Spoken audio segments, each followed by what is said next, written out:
It's podcast day. It's podcast day. Welcome in, friends. Friends, this is not a Vlogmas episode. I know that when this video was recorded, it's the Vlogmas time of year, leading up to the holiday season. Folks are posting daily videos. This is not one of those. It's a project check-in where I'm going to share some plans and some of my thoughts, and as usual, invite you into conversation with me. Welcome.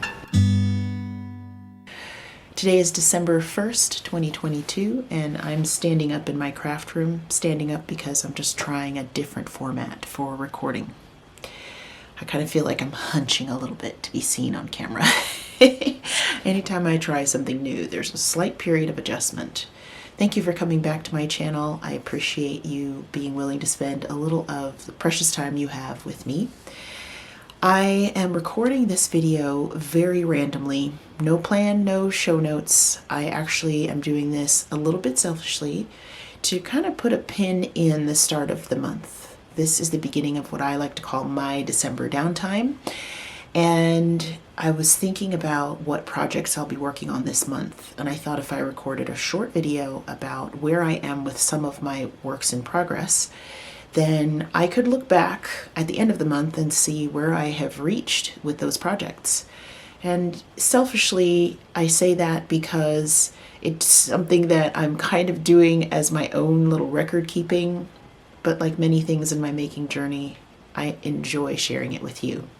If you haven't been here before, I primarily talk about my knitting, spinning, sometimes crochet and sometimes sewing projects, as well as anything else that's on my mind. So this video is meant to be a bit of a marker of the beginning of the month and where I am with my projects. I was about to go and get my works in progress projects to show you, and I thought maybe I would just talk a little bit about what I'm wearing right now.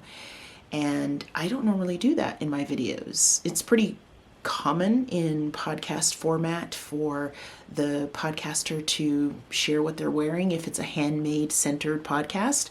And today I'm really happy with what I have on and want to tell you about it, so I will do that. First, I have something that was not handmade by me. It's actually a piece of wool fabric, and I'll take it off so I can show you a bit more of it. This is it's really meant to be a piece of cloth that you can use as material for making. I was wearing it as a scarf. This is a piece of wool fabric that I bought at the Southeastern Animal Fiber Fair that I went to in North Carolina in October.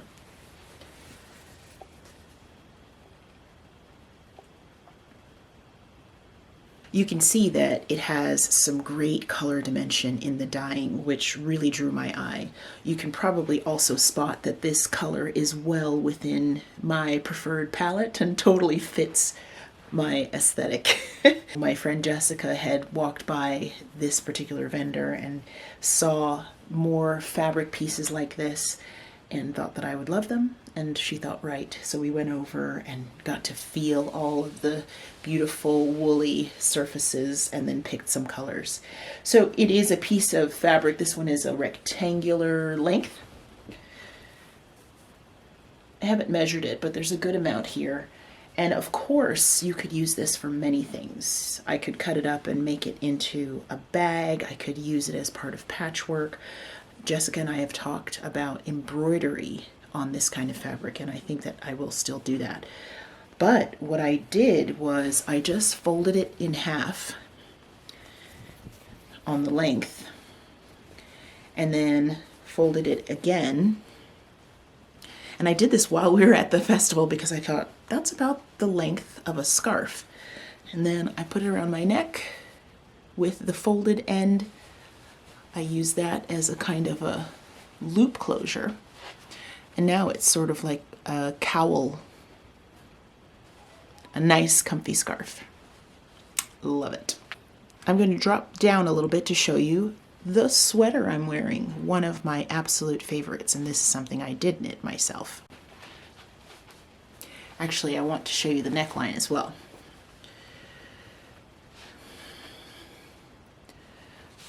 This sweater is Rift by Jacqueline Cieslak. I will put a picture from Jacqueline's pattern here for you to see the original view.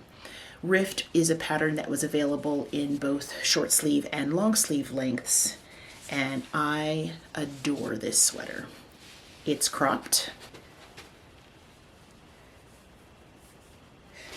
It comes just above my top hip, which I'm finding to be a preferred sweater silhouette for me. I could go on and on about this sweater. There are so many details about it that I love. The yarn is a Jill Draper Makes Stuff yarn line called Kingston, which I bought in person at my first Rhinebeck weekend. Jill Draper had an open studio night, and I picked this up because it's my colors.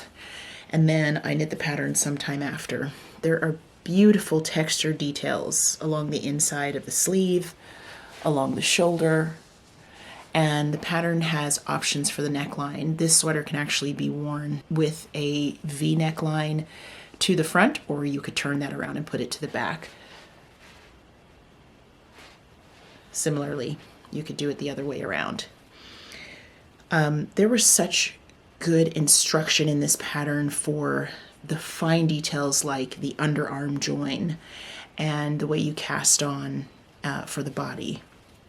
Loved every minute of knitting this. In fact, I don't know why I'm hesitating to say this because sweaters take such a long time, but I would knit this again. I know there's lots of patterns out there, but I would knit this one again. So today is one of those days where it's cool enough inside the house that I can wear both of these items, at least for this first part of the morning.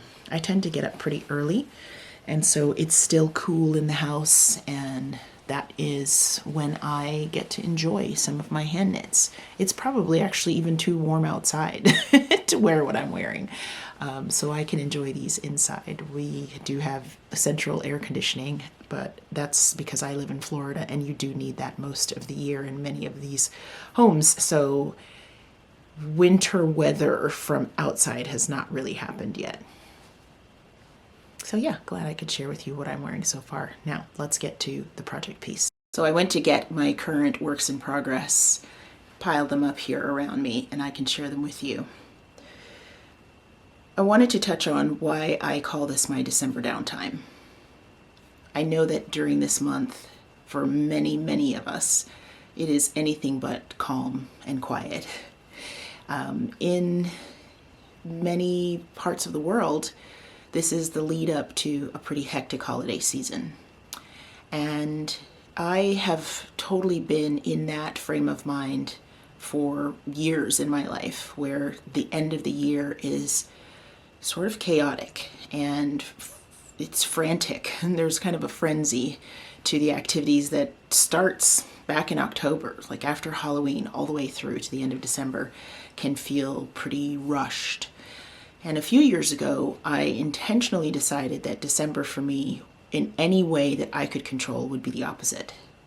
That I would bring down the pace, bring down the noise level, and really do anything I could to counteract those external, frantic elements. I am not prescribing anything to anyone. This is something that I've chosen for myself, and that because I'm a maker, kind of fits beautifully into the things that I like to be doing with my hands at this time of year anyway. The idea that I can wake up a bit earlier when it's still dark, spend time on a fiber yarn project, and cultivate this quiet feeling, even if it's just for a little while in any part of the day. I've been affirmed by doing that in the last several years. And so yes, it does definitely center on my making, which is why I feel like a project post here makes sense for me. But it's a bigger effort on my part to do something that feels like the right way to close out the year. The largest and longest term project that I'll be working on this month is my sweater project. The sweater I'm working on is called Hadid, and it's by a designer who was new to me, Lana.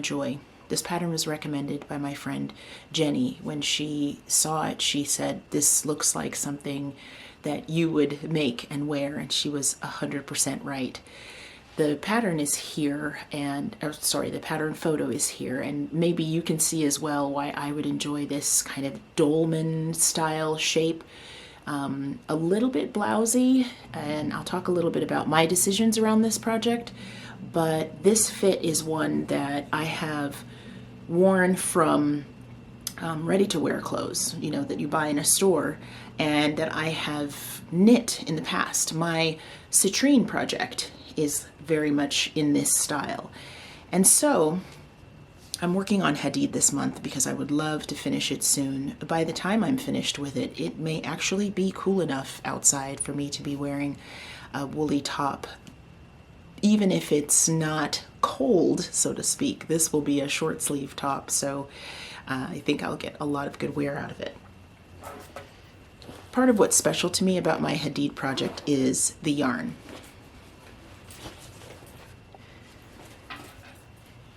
This yarn is a Cascade blend.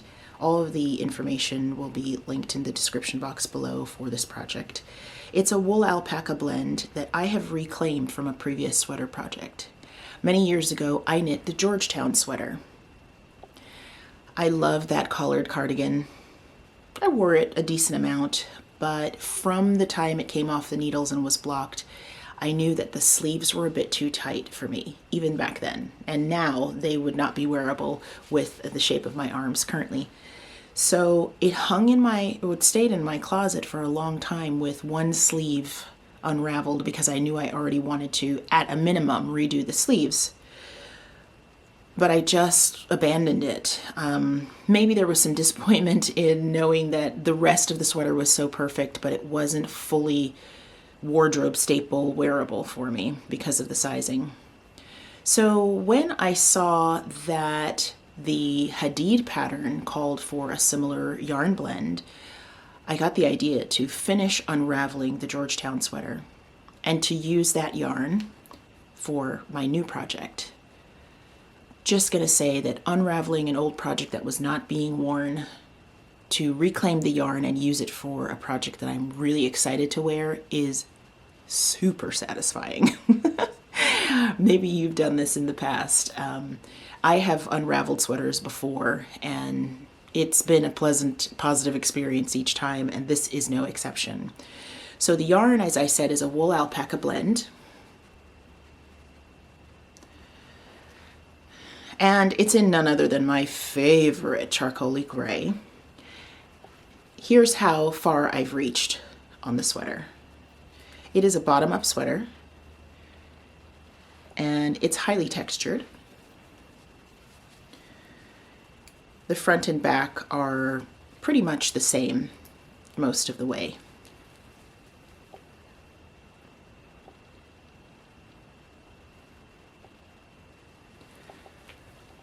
This stockinette portion is a panel that's the same on the front and the back, and then the twisted knit stitches and purls and the bound stitch motif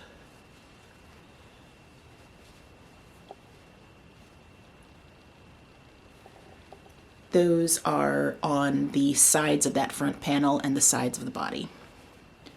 So mirrored front and back. I tried this on the other day, and this gives me an opportunity to tell you a little bit more about my specific approach to this project. I tried it on the other day, and the plan that I had for resizing this is working, which just feels so good midway through the project. The last couple of sweaters that I've made have really exposed for me something that I hadn't really faced in terms of the fit that I prefer. So one of my most recent sweater projects, which is Emalje, was something that I was loving from the first second. I love the yarn, I love the texture pattern, I loved the knitting experience, and I love the finished sweater. And when I finished knitting it, I wore it a few times. I was actually able to travel with it and really get good use out of it immediately. But when I see myself in the pictures in that sweater, I can tell immediately that there is more positive ease in the body of that sweater than I would have wanted if I had it to do over again. And as I was thinking about that and approaching this new project, I realized that I've done that a lot in the past.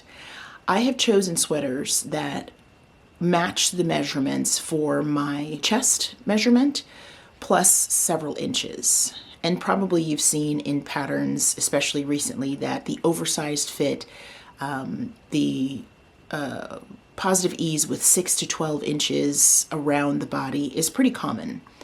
And I've knit a couple of sweaters like that. And specifically with Emalje, I saw that I really would have preferred to have less ease in the body and to have a closer fit on that sweater. Practically speaking, it would be nice to have that wool even closer to my body for the purpose of warmth. So I wanted to start correcting that. I think that in the past, I've just made very few size-specific decisions for myself, and I kind of take the chest measurement in the pattern and a lot of times the ease in the pattern, and I go with it.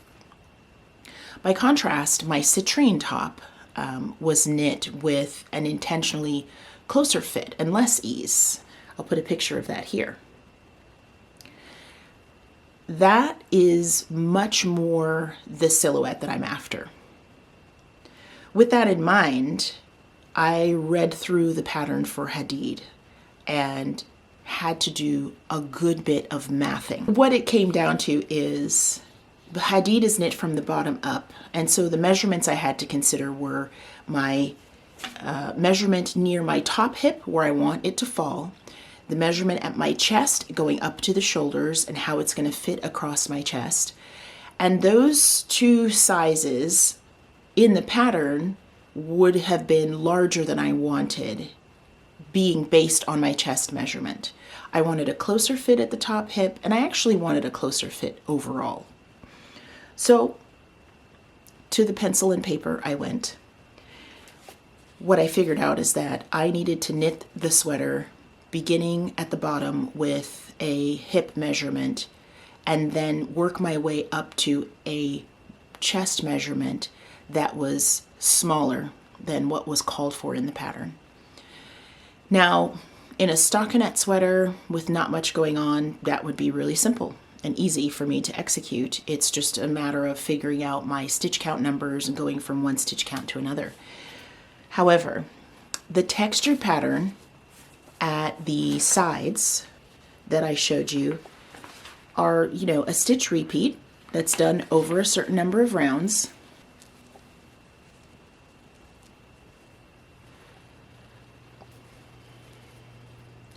So this textured pattern calls for a certain number of rounds before you work these wrapped stitches. And to get the same view as in the pattern and kind of the same dimensions of that textured stitch area means that you would follow the number of rounds as prescribed in the pattern. But now I'm working with wanting to achieve a specific length in the top before I get to the separation point to work sleeves and shoulders. And I want a specific width in the top, which is different than what is called for in my size in the pattern. And so working through the proportions of that meant I had to make a chart.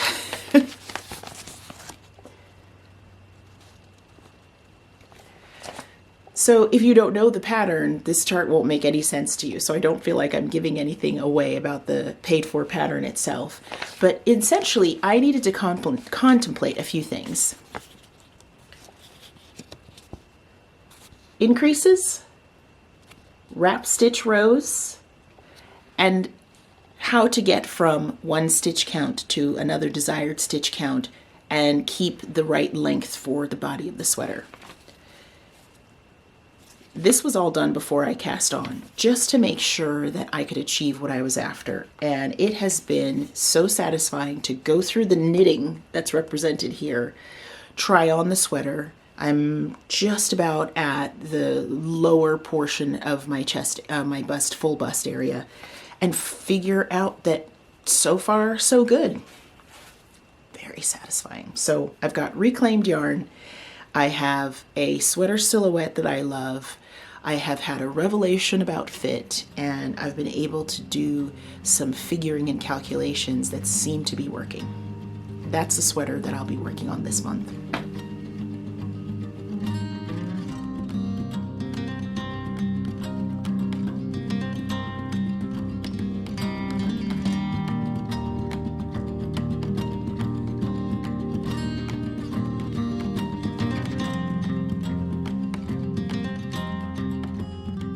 For anyone who's been here before, you won't be surprised that there is a pair of socks in the queue, the whip pile. I am working on a pair of socks from this stunning colorway called Falling in Love. It is a custom colorway that was dyed for Denise of the Earth Tones Girl podcast and brand by Woolens and Nosh.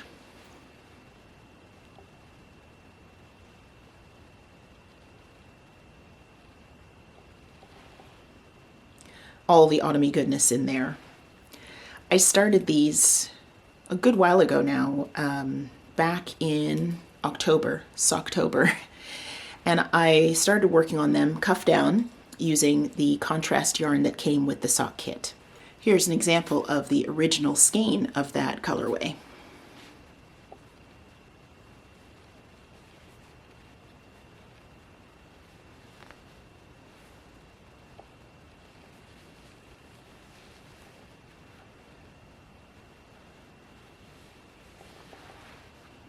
Still so incredibly proud of you, Denise. So I got these cast on and they were a beautiful travel companion for me. I actually started them 2 at a time on a long circular needle, but last night I separated them. I was enjoying the 2 at a time for a while, and then I realized that I had really slowed down on progressing on these. And I thought maybe it's my needle choice. Maybe I need to go back to my standard. So I switched back to double pointed needles, which has been a pretty common way for me to knit my socks. Cuff down is not my most common way. I design for and typically knit toe-up socks, but I'm enjoying these. I think my only concern, that's too strong a word, one of the thoughts I have is with toe-up, I knit knowing that I'm going to use up the whole skein or as close to it as possible. Top down, I have to go by measurement, really. I have some idea of how much it will take for me to make a pair of socks out of a 100-gram skein, so I don't anticipate there's going to be a lot of waste or anything like that. I like a long sock leg, longish, somewhere between 4 to 6 inches, and I have a pretty decent sized foot, I gotta say. I wear a US women's 10.5. I should be 6 feet tall. I complain about that all the time. I don't want to be 6 feet tall. I'm happy for the tall that I am. But yeah, I have a good sized foot to work with, so that's going to take up a good amount of these skeins. I'm already enjoying the knitting on DPNs again. It's just my preferred way to do it. So these will be part of the projects that I work on intermittently in the month. I'll pick them up and put them down because that's the beauty about sock knitting. I have considered turning them into fingerless mitts. I was this close to converting the project to something else altogether. But once I put them on the DPNs and started working on it again, and the stripes are just building up, I want these as socks. I think they'll be really beautiful on.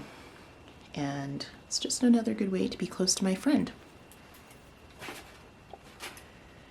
I love to do a giveaway in a way that's not standard, so I'm actually going to give away this skein of Falling in Love yarn to one of you.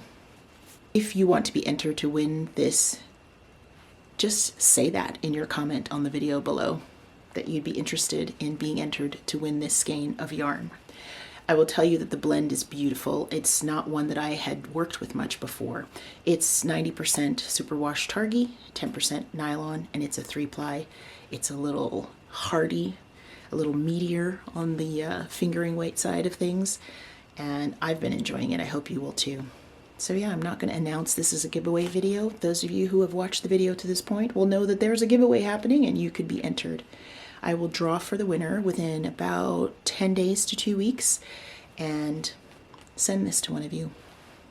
Lastly, I'm going to talk about what I like to call needle adjacent projects. Those are projects that are not on the needles, have not been swatched for or cast on yet, and are really just barely past that point of a spark in my eye and a thought in my mind, but may or may not actually happen. I would like to make another one of these hats. This is a hat that I made with the intent to send off for donation to Knit the Rainbow Inc., which is an organization that supports unhoused LGBTQIA plus youth, and their focus is on helping that community. Specifically, they're looking to provide warm woolen wear for young people in that community who may not have good shelter, especially in this cold time of the year. So I'll be sending this off soon. If you watch my previous episode, you'll see all about this hat and some tips and tricks that I shared. Either way, I want another one of these. This was made with a Westwool DK yarn held together with a mohair silk yarn that I naturally dyed.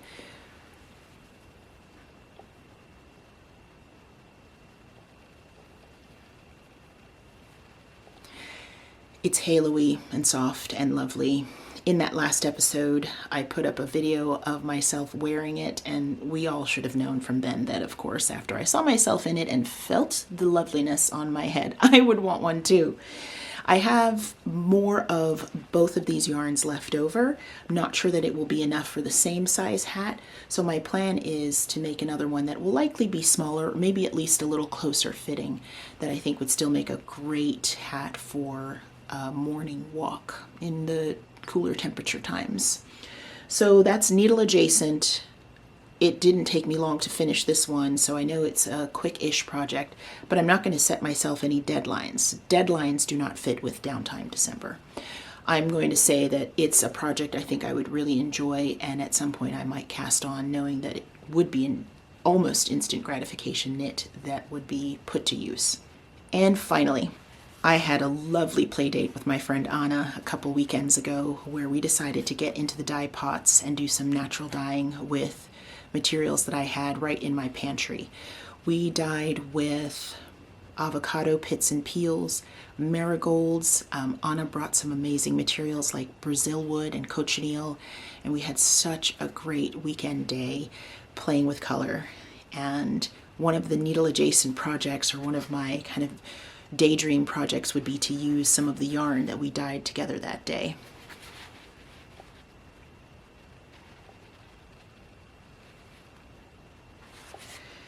So these are 2 skeins of a yarn brand called Weld. It's actually a yarn line called Weld by the brand Hudson West.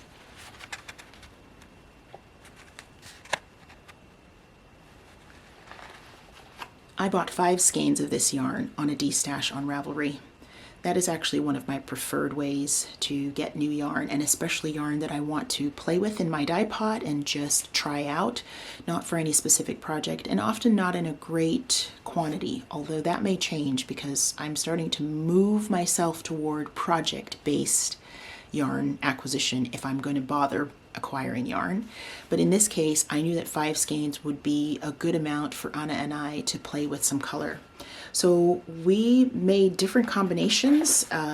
In these 2 skeins, there's avocado pits and peels, Brazil wood, and black walnut. And actually this darker skein looked more like this skein initially, with the peachy pink tones, and then I put it back in the Brazil wood and added some black walnut to get this much darker shade.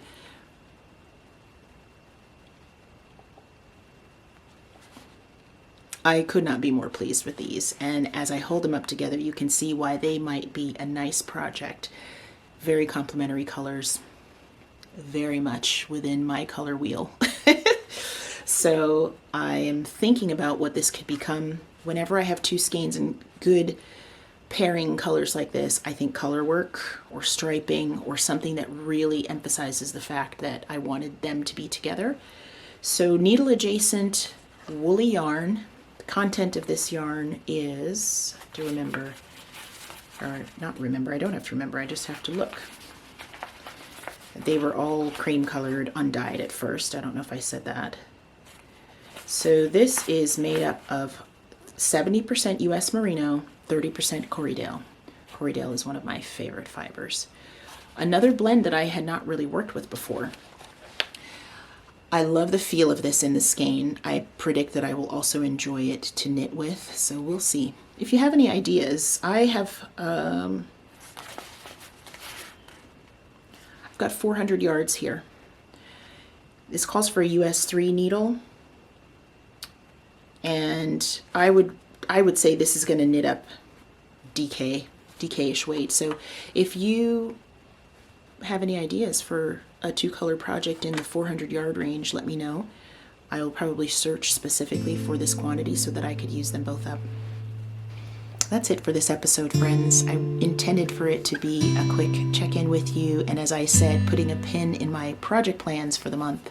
Thank you so much for spending a little time with me. If you have any questions about the projects I've mentioned, of course you can ask them in the comments. I love our conversation out here, and I'm grateful for this method of journaling my making journey. I will welcome you back another time. In the meantime, I hope you have a very, very good month whenever you're watching this. Thanks for being here. I'll see you next time. Bye. Mwah.